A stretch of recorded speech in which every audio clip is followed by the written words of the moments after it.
Hi loves! This is regarding kay Pi Network ulit mga loves. So, paano tayo kikita sa Pi Network? Paano tayo kikita sa application na to? So, ito yung pinaka-first na application na pwede tayong mag-mine ng coins sa application mismo. So, libre pa to. Wala tayong ilalabas na pera dito. Kasi, ang gagawin lang natin dito mga loves ay magmiminas lang po tayo ng Pi coins, tapos yung Pi coins, i-exchange natin siya sa ating mga crypto wallet, and then sa crypto wallet, isa-sell naman natin, i-convert pala natin siya, isa-sell natin siya para maging pera siya, para pumasok siya sa GCash natin, sa Maya, sa bank accounts natin mga loves. Pero step by step, tuturo ko sa inyo yung instructions. So first, yung mga wala pang Pi Network account, punta lang po kayo sa Google Play Store at i-search nyo po ang Pi Network. So, yung Pi Network, ganyan po lalabas. Install nyo lang po yan.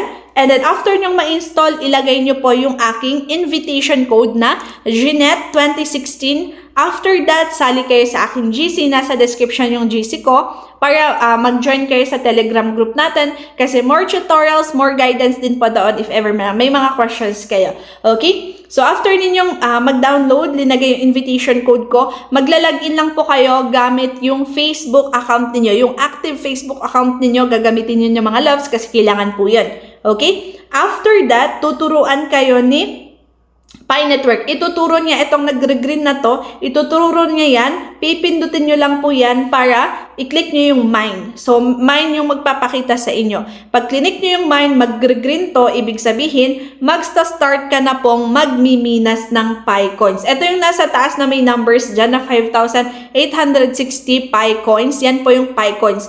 Ito pong Pi coins na to, ito po yung miniminas natin. Ito po yung i-exchange natin, i-convert natin para maging, isa-sell natin para maging pera po siya, okay? Pero syempre, hindi ganun yun kadali na naman na kinabukasan, ngayong araw mismo, makakakuha ka na ng Pi coins mo. Hindi siya ganun kadali kasi medyo matagal-tagal din yung pagmiminas natin bago tayo makapag-sell ng Pi coins. Pero okay lang yan kasi wala ka namang ilalabas na pera. Data mo lang yung kailangan. Kailangan naka-wifi ka lang or naka-data ka.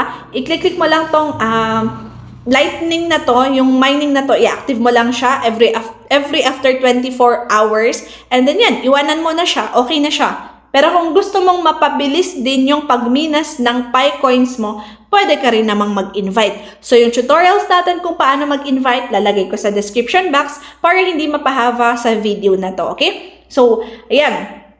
After mong na-click itong ating active na siya, no? Nag-green na siya sa account mo kasi first user ka, bagong user ka, okay? So, after ma-active, pwede mong i-exit muna yung application mo, balik ka sa Play Store at i-download mo itong Pi Browser. So, kailangan mo tong Pi Browser na to na application ulit.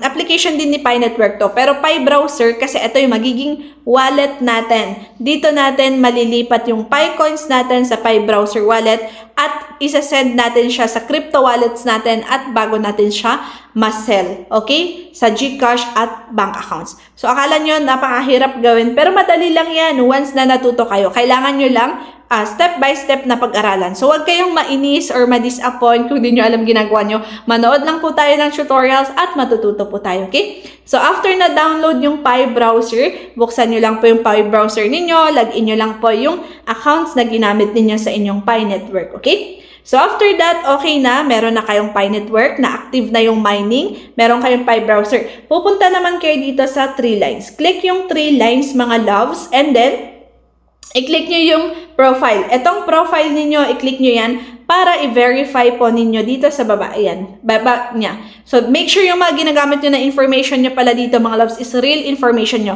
Totoong pangalan nyo po, totoong informations ninyo, kasi meron po kayong identity verification or KYC. Ibig sabihin, kailangan mag-submit ng ID para makitang nagtugma yung account mo. Ikaw mismo may-ari ng Pi Network account mo, okay?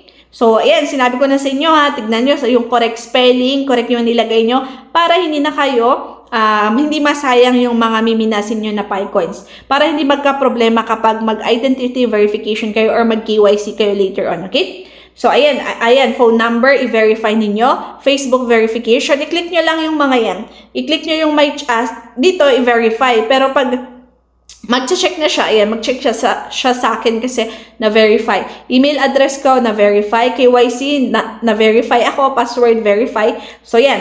So, ganyan siya. Kailangan naka-check mga yan. Okay, so next naman, pupunta tayo dito ulit sa, click yung 3 lines ulit. Punta tayo sa mainnet. Click nyo yung mainnet. And i-click yung mainnet checklist. Click natin mainnet checklist. Dahil baguhan pa lang kayo sa Pi Network mga loves, hindi nyo muna to mako-complete lahat ng to. Kailangan kasi requirement ngayon ni Pi Network is everyday mining kayo for 30 days. Araw-araw po kayong magminas for 30 days. Ibig sabihin, i-active nyo po yung Pi Network nyo guys. Yung tinuro ko kanina na i-click nyo na parang lightning para magminas po siya everyday. Okay? So, once kasi na nagminas kayo everyday, pwede po kayong ma-invite ni Pi Network para makapag-identity verification. Yun kasi yung kailangan natin. Mag-identity verification muna tayo para pwede po natin malipat yung mga mamiminas natin na Pi coins sa ating Pi browser wallet. Okay? So, first, syempre, ayan, sabi niya dito, number 1 step, download yung Pi browser app. Pina-download ko na siya sa inyo. Ang next na i-click nyo is create a Pi wallet. Yes, i-click nyo lang po yung create Pi wallet. Gagawa lang kayo ng wallet niyo. May instructions doon once i-click nyo po itong mga to. Next, confirm your Pi wallet. Iko-confirm nyo lang siya. And then next, commit to lock up configuration. Mga loves, pag magla-lock up kayo ng Pi coins ninyo, make sure piliin nyo lang muna yung 2 weeks, no? Pag magla-lock up kayo. 2 weeks lang muna para hindi mahirap, no? Kasi yung iba nag-lock up sila ng 1 year, 2 years, 3 years. Katulad ko, 3 years yung nilock up ko. So, after 3 years, ayan, 2022 kasi ako nag-lock up. So, ma-unlock naman siya this 2022. So, okay lang yun. Pero sinasabihan ko na kayo para hindi maulit, di ba? Pero it's okay kung gusto yung i-lock up 3 years, mag-antay kayo hanggang 2027, okay naman siya. So, malay ninyo, ang taas na ng value ng Pi coins at that time. So, hindi kayo lugi doon. Okay? So, ayan, mag-lock up kayo, i-secure yung account. Yung secure account, yung tinuro ko sa profile, yung gagawin ninyo. Etong sign acknowledgement to receive tokens, mag-send and receive lang kayo ng Pi coins kasama yung mga kakilala nyong may Pi network, may Pi accounts. Okay? Next, ayan, submit KYC. Pero minsan, nauuna tong KYC. So, wait nyo yung KYC results. After that, number 9, magma-migrate to mainnet na siya. Pero syempre, mag-aantay ulit kayo ng lahat. Kailangan antayin ma-approve yung KYC. Next, mag-migrate. Pero may 14 days waiting period kayo before ma-migrate. Or depende kung 2 weeks ngayong pinili nyo sa lockup. Kasi yung iba, problema nila kasi nag-orange yung sa kanila ngayon. Yung ibang users, nag-orange kasi, hindi ko sure, baka yung lockup kasi nila dito is 1 year, 2 years, 3 years bago mag-green ito. Dapat naka-green yan, loves. O, tignan nyo sa kanya, nag-orange. Nag-orange. Dapat hindi orange, mag-green yan pag na-transfer po yung Pi coins ninyo. Okay? So, sa akin, pati ako, meron din akong ito, transferable. Hindi siya na-transfer sa aking Pi browser wallet. I think kapag hanggang na-unlock ko yung aking na-lock na Pi.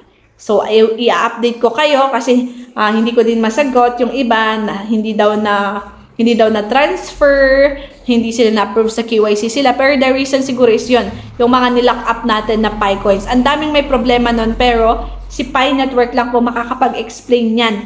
Pero ako, yun lang yung isa sa pagkakaalam ko, ganun yun. Kailangan siguro ma-unlock yung Pi coins na nila bago siya mag-green. Kasi sa akin, pinili ko 2 weeks lang na lock up.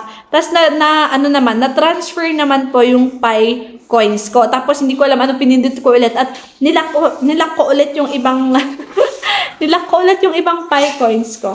So, ganon. Ngayon naman, for example, kasi sa videos ko sa description box, nandun po kung paano ako nag-transfer ng Pi coins ko, paano ko siya kinonvert, magkano yung nakuha ko sa Pi coins. Panoorin nyo sa description box, meron doon yung video. So, papakita ko sa inyo yung account ko na transfer ko, no? Sa Pi browser ko, ito siya.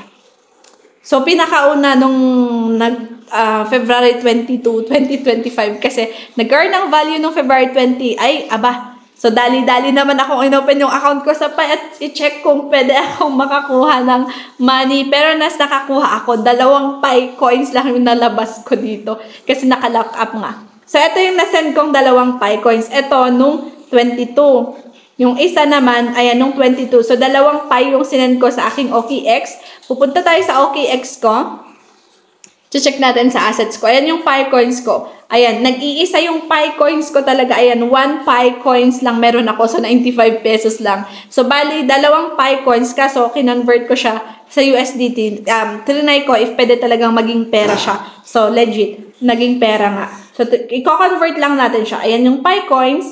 Tapos, ayan, convert. I-click mo lang yung convert para ilipat natin yung Pi coins sa USDT. So, USDT, isa-sell natin siya sa GCash natin, sa Maya, sa bank accounts, ganun. Pero syempre, hindi ko isa-sell ngayon kasi antayin ko pag madami-dami pa akong maipon na Pi coins. Ayan, Pi coins 95.89 o biglang taas, biglang baba. Hindi pa stable yung price ng Pi coins. So, I hope tumaas-taas pa, no? Yan, para makakuha tayo. So, sa akin, meron akong nakalock up, guys. Ito, guys, 934, nakalock up yan. So, 95 yung Pi coins ngayon, no? So, 934 ba yun?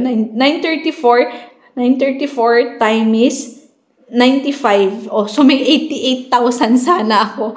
Pero still, I don't know anong gagawin ko kapag na-unlock yung coins ko. Siguro i-hold ko pa siya. Kasi yung price kasi ng Pi ngayon, pataas pa baba siya. O ayan, makikita niyo siya chart. So baka may chance na tumaas pa yan. O diba, sayang naman. Pero yung pagka-out na lang, pagka-out pa lang, nag-launch yung Pi Network. Ang pinakamataas niya is $2. So tumaas ng $2.